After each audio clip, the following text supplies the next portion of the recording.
প্রকৃতি মানেই আনন্দ, প্রকৃতি মানেই চোখের শান্তি। তাই অনেক দিন পর আমরা প্রকৃতির অপরূপ সৌন্দর্য দেখার জন্য চলে গেলাম তিতাস নদীতে।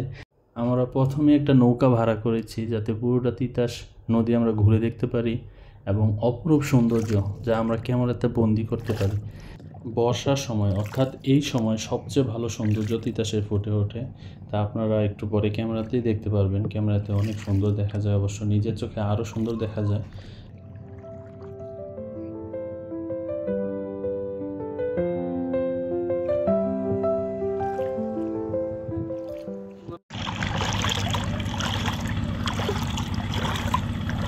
আপনি আপনার পরিবার নিয়েও যেতে পারেন অথবা আপনার বন্ধুবান্ধব নিয়েও যেতে পারেন ওইখানে। তবে এতটুকু বলা যায়, এতটুকু শিওর দেওয়া যায় যে ওইখানে গেলে আপনার অবশ্যই মন ভালো হয়ে যাবে এবং ভালো একটা সময় আপনি ওখানে কাটাতে পারবেন।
নদী থেকে খুবই ভালোভাবেই দেখা যায় 200 বছরের পুরাতন ডুমুরিয়া বাজার, যেখানে কাঠ সহ বিভিন্ন কাঠের জিনিসপত্র বিক্রি হয়।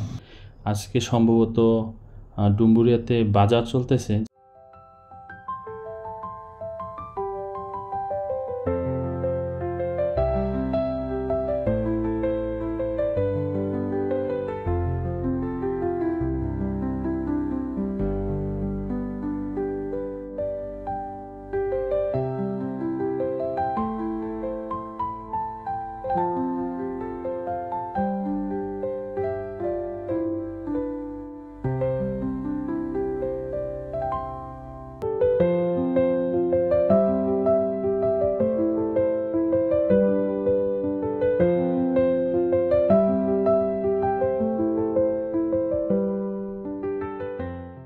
নদীতে আসাতে অনেক দিন পর নিজ হাতে শাপলা তুলতে পারলাম।